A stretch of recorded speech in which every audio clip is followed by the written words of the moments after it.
de casa y dejo todo atrás. Estoy dispuesto a todo con el Señor. Hoy le obedezco porque es Dios amor. Soy peregrino siguiendo a José. Confío en Dios sin importar el camino. Sé que hay un plan de amor para mí, que al final me salvará de Egipto. Este es mi credo, credo, credo. Grita que Dios es la razón de mi fe. Este es mi credo, credo, credo. Soy peregrino porque voy junto a Él. Voy caminando con la iglesia. Nubes de fieles van hacia Él. Testigos de amor cuentan con su vida esta historia hasta la eternidad.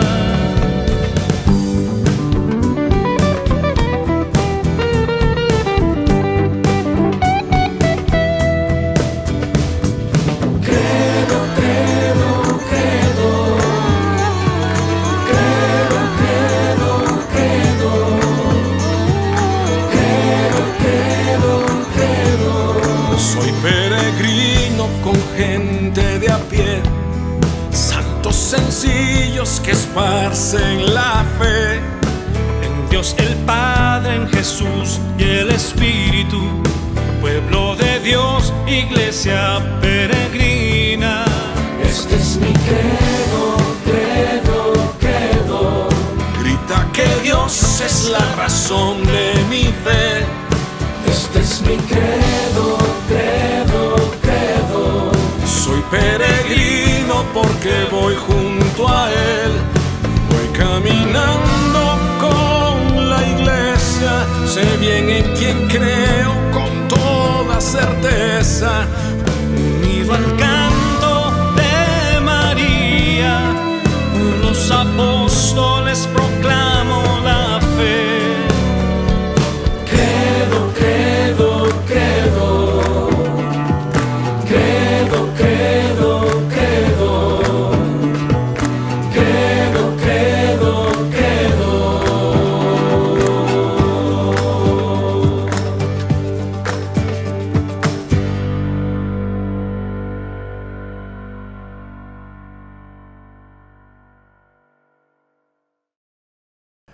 Mis queridos peregrinos virtuales, queridos hermanos y amigos, parece mentira que estamos casi ya al centro de nuestra peregrinación cuaresmal. Estamos iniciando el día 17 y no solamente es el centro cronológico de nuestra peregrinación, estamos también llegando al centro real de la peregrinación en la fe, que es nada más y nada menos que la pasión, muerte y resurrección de Cristo. Y como antecedente de esa pasión, muerte y resurrección de Cristo, hoy nos encontramos contemplando de modo muy desmañado y muy rápido, lo siento, todos los misterios de la vida oculta y de la vida pública de Jesús. Queridos hermanos, el credo no habla de la vida oculta y de la vida pública de Jesús, simplemente dice, se encarnó, nació en Belén y por nuestra causa padeció, murió, fue sepultado y resucitó. Y se salta el credo prácticamente toda la vida histórica de Jesús. ¿Qué significa esto? No significa que el credo no considere la vida de Jesús, sea la oculta que la vida pública, la considera, la ama. La iglesia cree, se alimenta de la vida pública de Jesús. Es la fuente de inspiración porque Jesús vino, entre otras cosas, para darnos ejemplo de vida y nos lo dio abundantemente. El tema es que todos los misterios de la vida oculta y pública de Jesús, por así decir, están, si me permiten la imagen, están como en un campo magnético.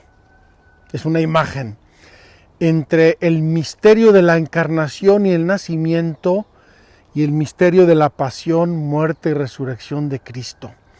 Estos dos grandes misterios, pilares que abrazan toda la vida de Cristo, la iluminan, le dan el sentido, y por eso cuando hablamos de Jesús que subía al monte, cosa que vamos a hacer ahora, no decimos simplemente Jesús de Nazaret que subió al monte como si fuera yo o el Señor de la esquina. Es el Hijo de Dios que se hizo carne, el Señor, el Maestro, Dios, el Mesías. Entonces, eso ilumina desde la encarnación y el nacimiento, y iluminará desde la pasión, muerte y resurrección de Cristo. Estamos entrando a un sinfín de misterios, queridos amigos. La vida oculta y pública de Jesús y toda su vida, cada segundo de su vida, fue un segundo salvador, fue un ejemplo, fue algo querido por Dios, fue algo decidido amorosa, libremente, generosamente por Jesucristo para nuestra salvación.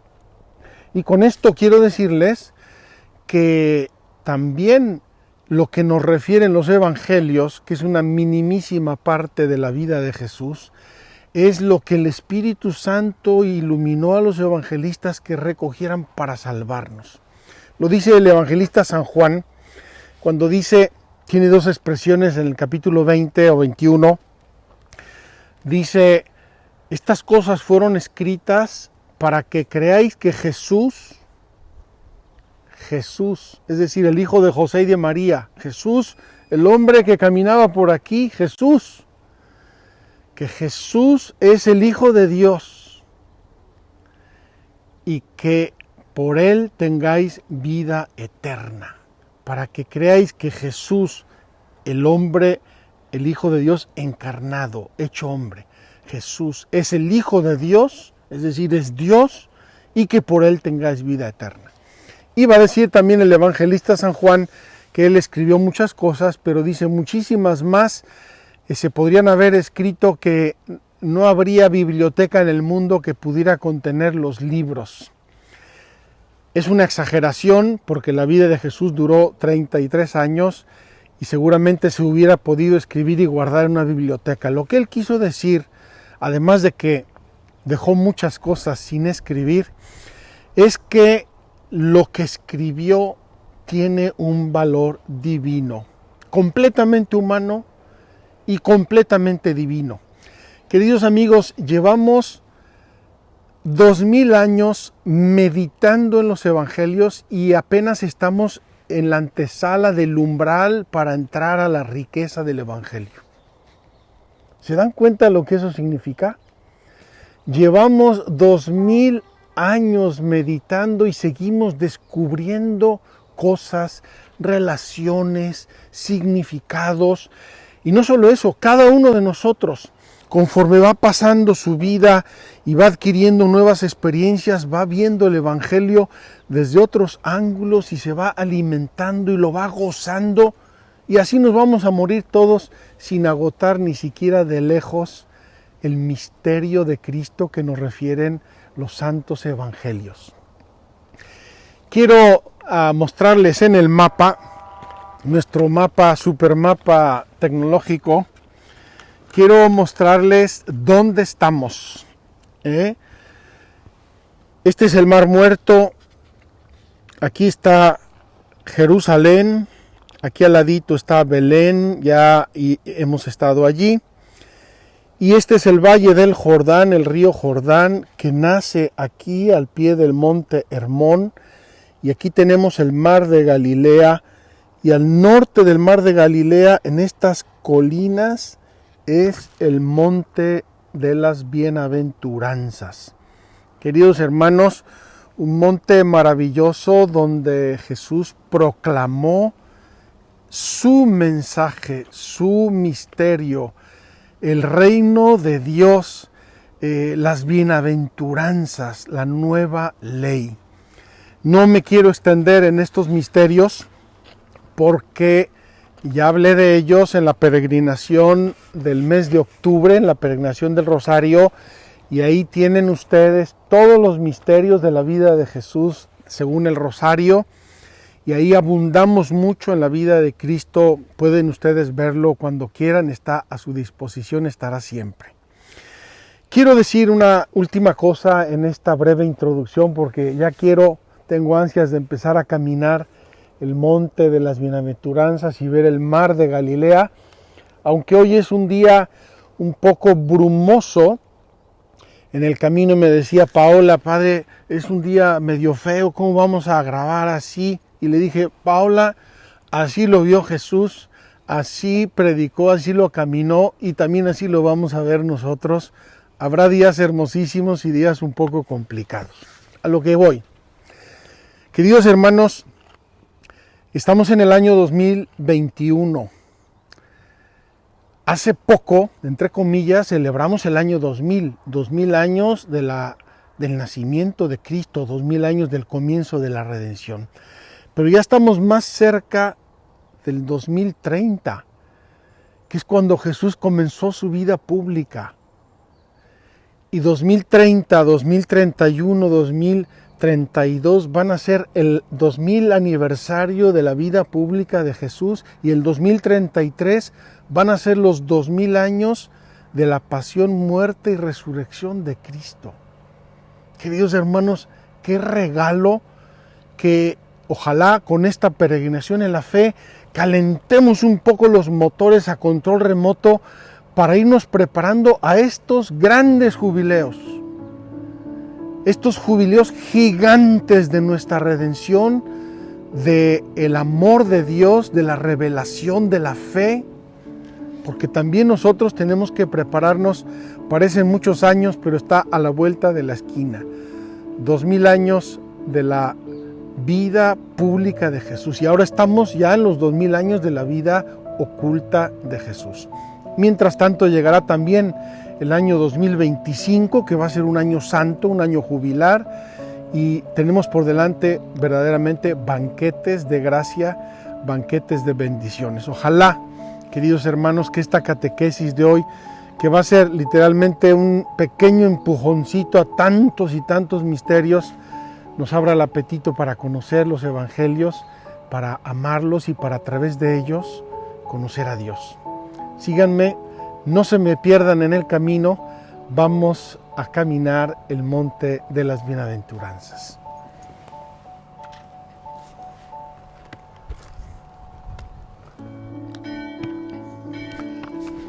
Queridos hermanos, estamos bajando el monte de las bienaventuranzas y estamos oyendo, como siempre, las campanas de la Basílica de las Bienaventuranzas, que les voy a mostrar ahora antes de comenzar nuestras reflexiones. Vean la Basílica de las Bienaventuranzas. Hoy estamos por fuera. Qué hermoso escuchar aquí las campanas de nuestra fe, las campanas que nos recuerdan también el misterio de Cristo. A las 12 de mediodía, el ángelus, el ángel del Señor, anunció a María. Queridos hermanos, la vida de Cristo es toda ella un misterio. Y dice San Pablo que en Cristo reside toda la plenitud de la divinidad corporalmente. Es decir, Cristo, el Verbo eterno de Dios encarnado, hecho hombre en el seno de la Virgen María, tiene toda la plenitud de la divinidad. Y esa plenitud de la divinidad no eran lucecitas ni resplandores, sino eran los actos que Jesús hacía cada día con la gente, que Jesús hacía cada día con sus discípulos, con sus apóstoles, con los enfermos. Es impresionante pensar que cada gesto de Jesús era un gesto divino. Por eso les dije antes, tenemos que ver el Evangelio y pensar que no hay una palabra, un gesto, una coma, un punto que no tenga un significado trascendente. La vida de Jesús así es como un sacramento de salvación. Es el sacramento de salvación. ¿Por qué? Porque su humanidad, su tiempo, sus gestos son sensibles, pero de la gracia, del amor, de la divinidad que hay detrás para nuestra salvación. Y todos los misterios de la vida de Jesús, cualquier gesto, cualquier palabra, cualquier sentimiento que expresó Jesús, tienen todos unos rasgos comunes que voy a mencionar simplemente de modo breve. En primer lugar, son revelación del Padre. Acuérdense que en la última cena Jesús dice: voy al Padre, y le dice, me parece que Tomás le dice: Maestro, muéstranos al Padre y nos basta. Y Jesús le va a decir: pero llevo tanto tiempo con vosotros y aún no me conoces. ¿No sabes que el que me ha visto a mí ha visto al Padre? Revelación del Padre. Imagínense estar con Jesús un día, caminar con Él, ver con Él el amanecer o escuchar sus palabras sobre las flores, sobre los frutos, sobre el sol, sobre la lluvia. En segundo lugar, los misterios de Cristo son todos redención. Queridos hermanos, la obra de Cristo como Redentor, esa misión que le encomendó su Padre para redimirnos, para rehacernos, implica todos y cada uno de los momentos de la vida de Cristo. No podemos decir que uno es más importante que el otro. Probablemente para nosotros tenga más significado uno que otro, nos diga más en algún momento de la vida, pero son actos del Hijo eterno de Dios hecho hombre, y por lo tanto todos y cada uno son redentores, todos y cada uno nos salvan. Y además son recapitulación, restauración, restablecimiento del plan de Dios. Cuando hablamos de la creación del ser humano, el paraíso, lo que gozaban Adán y Eva en el paraíso, estábamos todos encantados. Qué maravilla estar en el paraíso terrenal, en amistad con Dios, en armonía, sin dolor, sin sufrimiento, sin el fantasma de la muerte.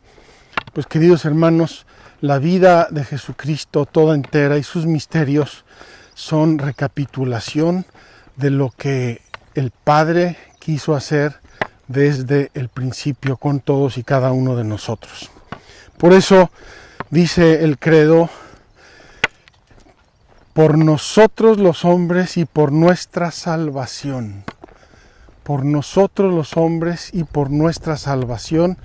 Es decir, fue la razón que Cristo tuvo para venir al mundo y hacerse hombre solidario con nosotros. Queridos hermanos, imagínense, estoy bajando el monte de las bienaventuranzas, una vereda, un camino que a lo mejor Jesucristo, Hijo de Dios, habrá hecho tantas veces con sus apóstoles y discípulos. ¿Qué sería eso sino estar en el cielo? ¿Qué es estar en el cielo? Estar con Dios, estar en la presencia de Dios. ¿Y quién era Jesucristo? Jesucristo era Dios. Por eso, después de que Jesús hace sus signos, sus milagros para la tormenta, la gente siente temblor y terror. Y dicen muchos: nunca hemos visto una cosa así. Y Pedro se va a tirar a los pies de Jesús: apártate de mí, Señor, soy un pecador. Porque sentían la presencia de Dios en esos misterios aparentemente sensibles y simples. Así es, queridos hermanos, que Jesús hizo todo lo que hizo para ser nuestro modelo, para enseñarnos no solamente cómo actuar como seres humanos, sino cómo realizarnos como criaturas de Dios, como seres llamados a la eternidad. Y luego el catecismo nos propone de un modo muy simple, muy sencillo, un repaso de los misterios de la vida de Jesús. Queridos amigos, podríamos repasar el Evangelio entero e ir viendo hecho por hecho qué conexiones tiene con el Antiguo Testamento, qué conexiones tiene con la vida humana, qué significados tiene, porque todos y cada uno de los hechos y milagros de la vida de Jesús nos van abriendo el camino de la redención, nos van sacando a la luz los misterios de Dios. Por ejemplo, los misterios de la infancia de Jesús.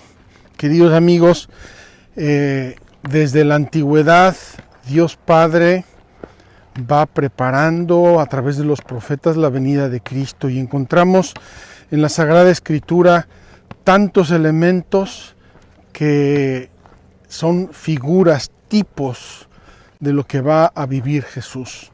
Por ejemplo, el hecho de que sus padres lo hayan depuesto en el pesebre, envuelto en pañales, nos habla del sudario que va a tener Cristo en su sepultura. Que lo hayan puesto en un pesebre de madera nos habla de la cruz que un día va a llevar al Calvario. El hecho de que Jesús haya sido circuncidado, a los 8 días los llevaron al templo a circuncidar y a ponerle su nombre, nos habla nada más y nada menos de que Jesús es del linaje de Abraham. En Jesús se cumplen las promesas de que Dios hiciera a Abraham, y se cumple la alianza que Dios hiciera con Moisés. Queridos hermanos, así vamos podemos recorrer todos y cada uno de los misterios de la vida de Jesús. La Epifanía, por ejemplo, la huida a Egipto. Jesús y su familia se vieron sometidos también a la maldad humana, al mal moral, y por eso tuvieron que huir. Herodes buscaba matarlo. Podríamos también pensar en el templo. Jesús, que es llevado al templo y es presentado en el templo para cumplir con la ley de Moisés. Y así nos enseña Jesús, y la Sagrada Familia nos enseñan claramente que la obediencia es la salvación. Queridos amigos, y después de los misterios de la vida oculta de Jesús, en los cuales, entre otras cosas, nos enseña a Jesús la importancia de la vida normal, de la vida ordinaria, de la vida en familia, del trabajo. A veces nos parece que soportamos esas cosas en vez de disfrutarlas, de amarlas. Jesús pasó nada más y nada menos que 30 años de vida oculta contra 3 años de vida pública. Vean, queridos amigos, allá abajo una barca de unos pescadores que nos puede ilustrar también lo que veía Jesús en su tiempo, y de donde habló de la pesca del reino de Dios, que es como una red que lanzan los pescadores y que saca pescados grandes y pescados pequeños.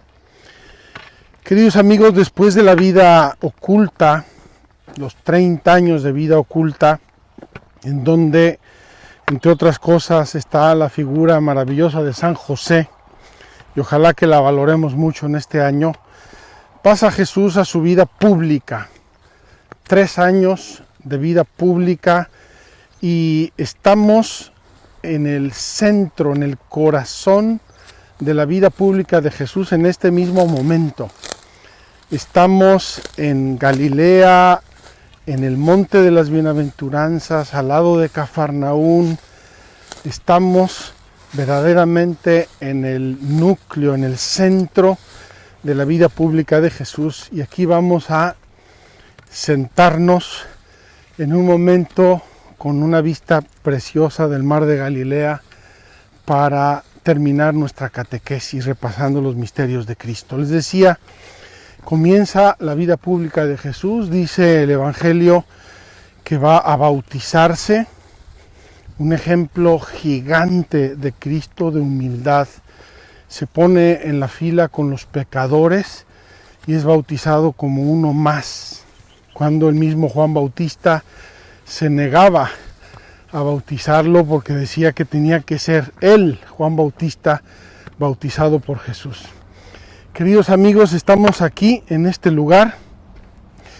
Los que hicieron la peregrinación en octubre conmigo probablemente lo recuerden, aunque era el atardecer. Aquí hablamos de la vocación y aquí vamos a terminar nuestra catequesis sobre los misterios de la vida oculta y pública de Jesús. Muy bien, queridos hermanos, ya nos acomodamos aquí en el Monte de las Bienaventuranzas con el mar de Galilea detrás. Quiero recapitular brevísimamente porque veníamos caminando en medio del monte y me faltaba hasta aire. Perdón. La vida de Cristo. El credo nos habla solo de los dos grandes misterios, el inicial y el final, pero todo lo que pasa en medio tiene la iluminación de los dos grandes misterios. El nacimiento milagroso, sacrosanto, por obra del Espíritu Santo, y la pasión, muerte y resurrección de Cristo, que es el culmen de la revelación. Quiero recordarles que toda la Biblia, toda la revelación está orientada hacia el misterio de Cristo. Y por eso en cada uno de los hechos y palabras de Jesús vamos a encontrar reminiscencias, gestos, datos, información que ya venía desde el Antiguo Testamento. Hablamos brevemente de la vida de Cristo como sacramento, es decir, signo sensible de la revelación, de la gracia, de la salvación.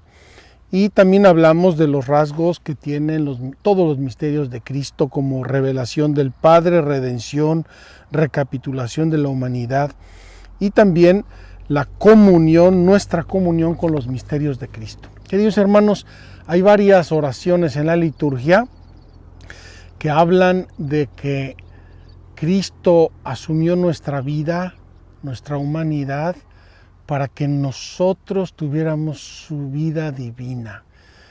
En otros meses anteriores hablé mucho de los vasos comunicantes y aquí tenemos que decir el vaso comunicante.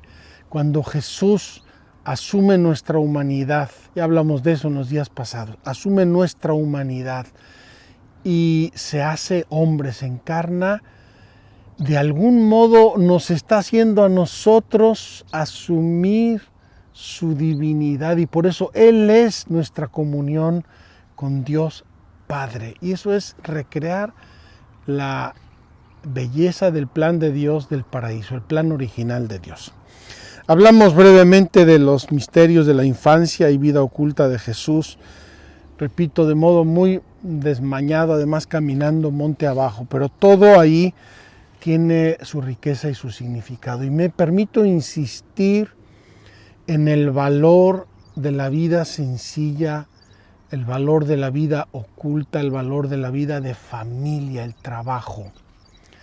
Queridos hermanos, cuando un hombre triunfa, siempre dicen, detrás de este hombre hay una gran mujer. No, no es solamente una gran mujer, es un hogar, es un ambiente, es una relación que apoya y hace que los seres humanos crezcan y se desarrollen. Y la vida de Jesús, como perfecta vida humana, no fue diferente. Su padre trabajando, su madre en el hogar, hombres piadosos, hombres amantes de Dios, del trabajo, de las relaciones familiares. Encontramos al inicio de la vida pública de Jesús, que están invitados a una boda. Y así Jesús va a hablar de 1000 cosas durante su vida pública. ¿Cuántos ejemplos? A veces nos parecen casi chuscos. El reino de los cielos se parece a la mujer que pierde una moneda en su casa y barriendo la encuentra. Así nosotros encontramos las cosas maravillosas de Dios. El reino de los cielos se parece a la mujer que pone un poco de levadura en la masa. Fíjense cómo Jesús va observando cada cosa de la naturaleza y la va refiriendo al reino de los cielos, al reino de su Padre, al mensaje de amor, al mensaje de salvación.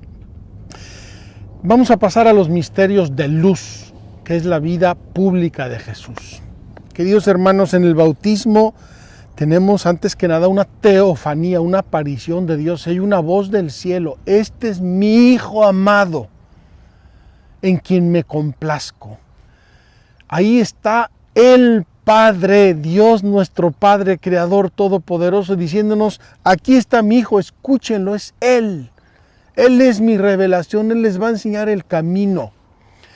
Y eso lo hace Jesús del modo más humilde y sencillo en la fila de los pecadores, recibiendo de Juan Bautista, su primo, un bautismo de conversión, de penitencia. Qué ejemplo para nosotros. Luego Jesús se va a ver tentado en el desierto. Dios Padre va a permitir que el demonio Satanás tiente a su Hijo Santísimo, porque así Dios permitió que los hombres y los ángeles fueran tentados, y así Dios permite a veces que también nosotros seamos tentados. ¿Para qué? No para caer. No permite Dios la tentación para eso, sino para que le demostremos a Dios cuánto lo amamos, para que crezcamos y maduremos. Y luego tenemos en el catecismo 3 pequeños apartados preciosos.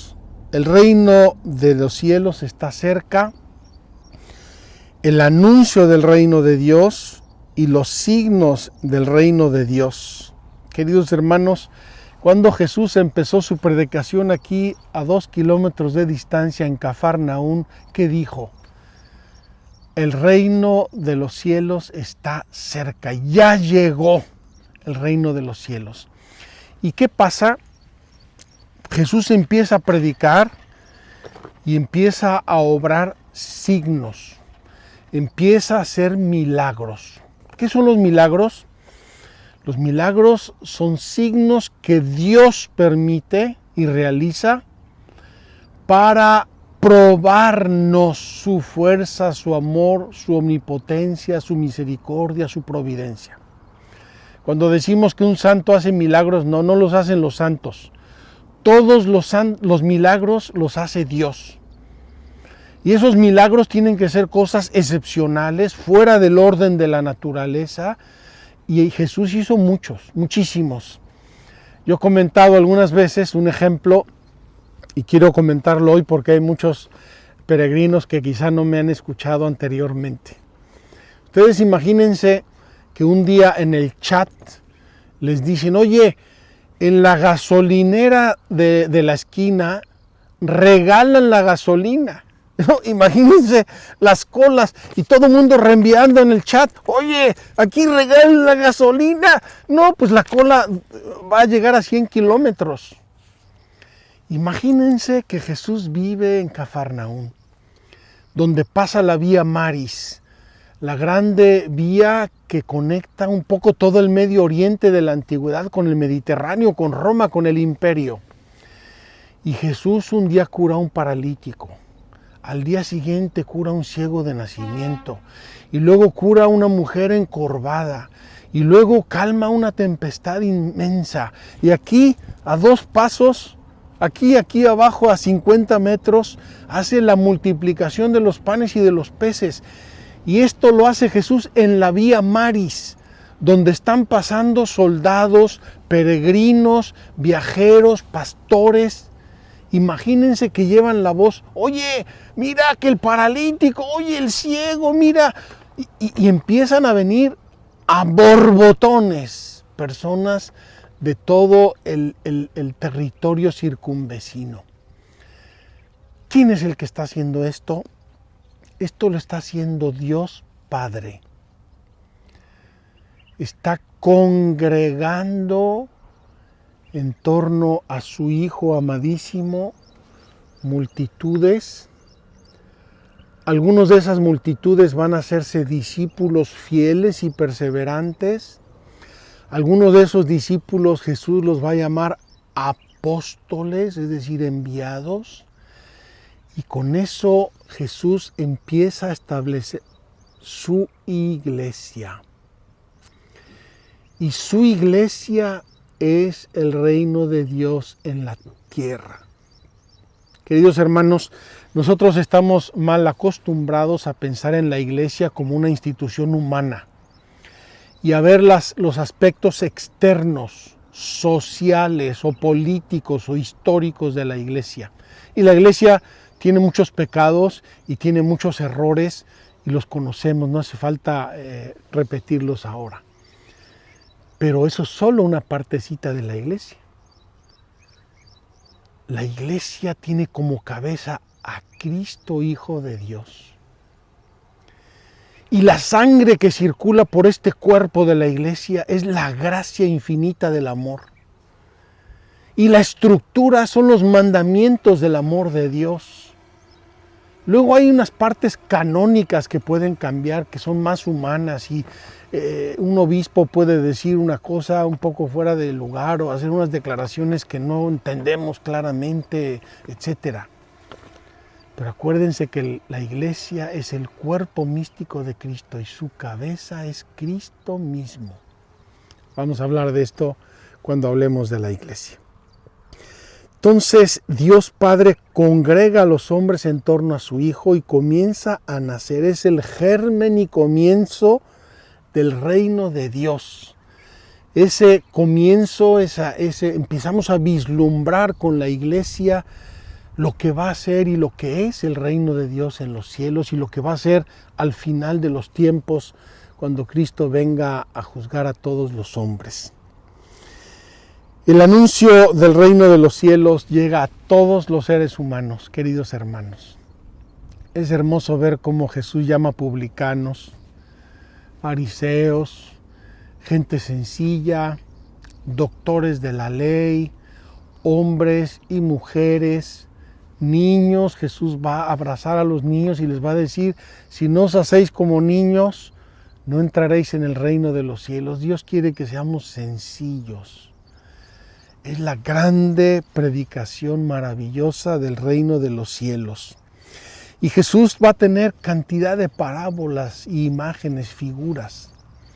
El reino de los cielos es como un sembrador que sale a sembrar. Parte cae en el camino, parte cae entre espinas, parte se seca y una parte va a dar fruto. Y de ese fruto unos 30, otros 60, otros el 100%. Queridos hermanos, también habla de los pescadores que lanzan la red.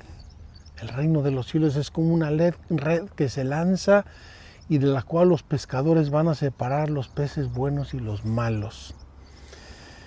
Queridos hermanos, también habla el grano de mostaza, del campo, donde el dueño siembra trigo y el enemigo siembra cizaña. Queridos hermanos, el reino de los cielos comienza en este mundo con todas las características y rasgos de nuestro mundo y Dios nuestro Señor lo va perfeccionando, lo va purificando para que un día sea inmaculado y santo, sin arruga, dice la Sagrada Escritura, y santa, sin arruga y santa en el reino de los cielos. El reino de los cielos se presenta entre nosotros, en la persona de Cristo, con muchos signos. Es hermoso cómo los evangelios van a ser frecuentemente una especie de resúmenes de lo que va haciendo Jesús. Dice que un día fue a un pueblo, al día siguiente fue a otro pueblo, luego se subió en la barca y de repente los evangelios nos hacen resúmenes. Jesús recorría Galilea enseñando en sus sinagogas, curando los enfermos, enseñando a las multitudes, expulsando los demonios. Queridos hermanos, qué maravilla, esto es lo que hace todos los días la Santa Iglesia de Dios. Enseña en escuelas, enseña en parroquias, enseña a través de las redes sociales, enseña a través de catequistas, sacerdotes, obispos, ministerios. La Iglesia de Cristo va sanando a los enfermos, con la unción de los enfermos y en tantísimas obras de caridad y de amor, hospitales, dispensarios médicos, sanatorios. Cuántas obras de la Iglesia que no cobra un centavo para hacer llegar medicinas a lugares alejadísimos, difíciles. Ahí está la Iglesia de Cristo, esta anticipación del reino de los cielos, ejerciendo el amor. Cuántas obras de caridad, comedores, cuántos exorcismos, como Jesús expulsaba los demonios, también la Iglesia a través de la confesión. Queridos hermanos, a veces pensamos en la confesión solamente en el perdón de los pecados, pero la confesión es un verdadero exorcismo, desarraiga el mal de nuestro corazón, y la confesión frecuente hace que el demonio no nos toque, no nos moleste, que no nos venza en los momentos de tentación. Por no hablar de los exorcismos propiamente dichos que la Iglesia, a través de los exorcistas, realiza en tantos lugares, con tantas personas, cada día. Lo que Jesús hizo aquí como un laboratorio se ha ido extendiendo a través de la historia y a través de la geografía hasta alcanzar todo el mundo como anticipación y signo del reino de Dios que ya llegó. Les va a decir un día Jesucristo a sus discípulos: el reino de Dios está dentro de vosotros, está dentro de vosotros. Y los apóstoles van a enseñar que el reino de Dios no es cosa de justicia humana, ni de dinero, ni de comida, sino es un reino de paz, de justicia, de amor, de santidad, de gracia. Y así, queridos amigos, Jesús en su vida pública va a comenzar un día un proceso importantísimo que sobre todo el evangelista Lucas nos va a proponer como un grande itinerario, y es el camino de Jesús hacia Jerusalén. No se podría entender la vida de Cristo así simplemente como un mosaico de hechos. Tiene un programa, y en ese programa Jesús va realizando signos y palabras, discursos, hechos, pero también va hacia Jerusalén, es decir, va hacia su Pascua, va hacia su hora. Y muchas veces va a rechazar cosas que parecen anticipar la hora, porque dice Jesús: no ha llegado mi hora. Pero así se encamina hacia Jerusalén, y en ese camino Jesús va a ser un signo grandioso, hermosísimo, que ya contemplamos: la transfiguración del Señor. Queridos amigos, la transfiguración es una anticipación del cielo. Ver a Jesucristo glorioso es una anticipación del cielo. En eso Jesús, con grande amor y piedad, está preparando a sus discípulos para el escándalo de la cruz. Queridos hermanos, en todo este itinerario, si ustedes analizan, Jesús se ha ido identificando con la vida humana. Fue niño recién nacido, dependió en todo de sus padres. Nació pobre, para solidarizarse con los pobres. Fue perseguido para solidarizarse con los perseguidos. Fue refugiado para solidarizarse con los refugiados. Trabajó para solidarizarse con los que trabajan. Sufrió para solidarizarse con los que sufren. Sintió dolor y pena. Fue encarcelado para solidarizarse con los encarcelados. Vivió en su familia para solidarizarse con todas las familias. Fue calumniado para solidarizarse con los calumniados. Queridos amigos, la vida oculta y la vida pública de Jesús de algún modo fue cubriendo todos y cada uno de los aspectos de la vida humana para darnos ejemplo de vida, para redimir nuestra vida humana y para que tuviera sentido. Queridos amigos, queridos hermanos, qué maravilla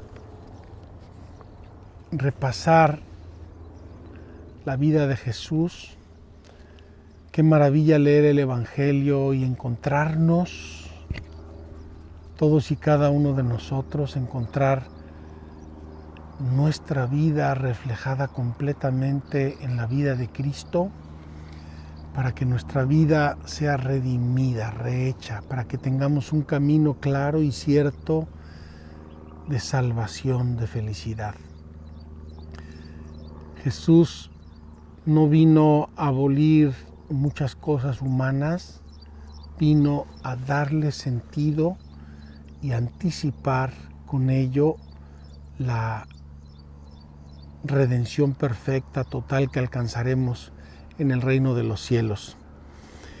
Finalmente Jesús entra en Jerusalén y lo aclama la multitud, y los niños, especialmente los niños, lo aclamarán: Hosana, el Hijo de David, Hosana, el Rey de Israel.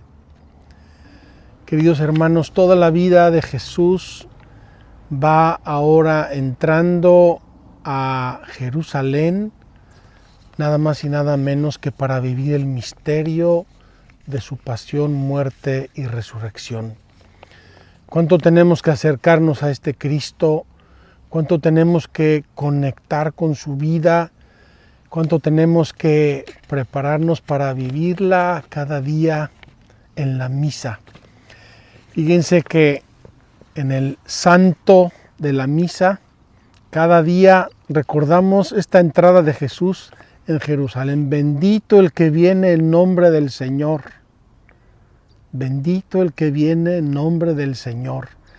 Queridos hermanos, al llegar al recuerdo de la pasión de Cristo cada día de modo incruento sobre el altar, en el sacrificio de la misa, estamos recordando ese final de la vida de Jesús y ese llegar a colocarse en el altar de la pasión, muerte y resurrección, de lo cual, si Dios quiere, vamos a hablar en los días próximos.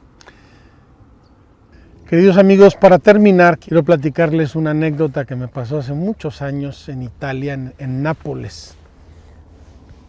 Fui a visitar a una familia bastante normal. Tenían un apellido simpático. Burattino significa títere. Era su apellido, no sé por qué. Tenían ese apellido, Burattino. Y esta familia, como muchas familias modernas, se había alejado un poco de Dios, de la misa, de los sacramentos. Y yo los visité con un padre que era muy celoso, entonces quería convencerlos de que fueran a misa, de que amaran a Cristo, etcétera, etcétera. Y en la discusión muy amigable y muy cordial, este padre les dijo: bueno, pero ustedes ya leyeron el Evangelio. Bueno, sí, conocemos el Evangelio. No, lo han leído el Evangelio. Y entonces el padre, como viendo que dudaban un poco, le dice: a ver, ¿tienen un Evangelio aquí en su casa? Pues empezaron a mirarse así. Estaba la mamá, el papá, 2 o 3 hijos, no recuerdo, como que se miraron: ¿dónde está el Evangelio? Vamos a quedar mal aquí con el padre. Y eventualmente Uno de los chicos se levantó, se fue por ahí, se oía que abría cajones y volvió después de un ratito con un evangelio así chiquito como este. Y dice, oiga, ¿esto es el evangelio? Y dije, pues a ver, déjame verlo. Sí, eran los 4 evangelios, un librito chiquito. Y yo pensé que era un libro más grande. Yo pensé que era un libro más grande. Y empezaron a hojearlo y dije, pues no lo he leído. Queridos amigos, el culmen de la revelación, la salvación, el amor de Dios, la redención, la santificación, todo se cumplió en Cristo. Y eso está recogido en los 4 evangelios y en las cartas apostólicas. Yo les invito a leer el evangelio, a amarlo, a tenerlo cerca. Yo me eduqué con los hermanos de La Salle y los hermanos de La Salle tenían una regla muy linda, a mí me gustaba mucho. Tenían una regla de traer en el bolsillo un librito de los evangelios y tenían un librito todavía más chiquito como este, los 4 evangelios, una edición con una letrita muy chiquita y lo traían en el bolsillo. ¿Para qué? Para que en cada momento que pudieran sacaran el evangelio y leyeran algunas frases, algunos hechos de Jesús y alimentaran su alma con la palabra de Dios, con el evangelio de Jesucristo. Queridos amigos, ojalá que tuviéramos esa regla. Tenemos ahora una regla un poco diferente, que es la de sacar el iPhone y leer jueguitos, memes y muchas veces muchas tonterías y superficialidades. Queridos amigos, vamos a alimentar nuestra alma de amor, de santidad, de ejemplos positivos, de sabiduría con el ejemplo de Cristo, y eso nos va a hacer muy felices y nos va a transformar en muy buenos cristianos. Quiero dejarles aquí unos minutos de reflexión, de contemplación del mar de Galilea. Pídanle a Jesús, Señor, que ame tu evangelio. Señor, que conozca tu evangelio, que te conozca a ti, porque quien te conoce a ti, conoce a Dios Padre, y quien te conoce a ti y a Dios Padre, tiene la vida eterna en su corazón. Que así sea.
Me pidieron que explicara qué es la fe.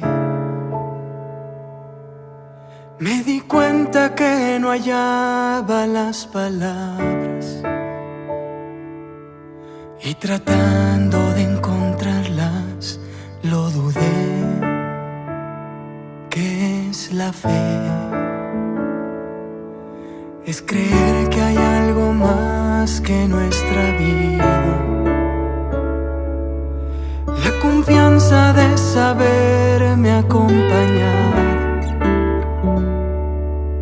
entender yo fui creado, que ni un alma está perdida.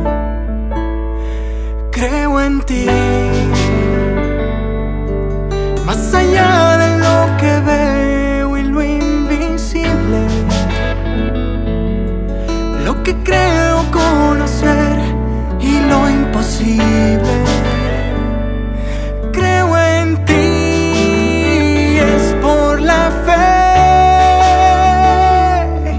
que encontré la salvación, y es en la fe donde habita tu perdón. Yo tengo fe de que soy amado, que estoy a tu lado, y fue por la fe. Me sané al tocar tu manto, es en la fe donde ocurren los milagros. Tengo fe.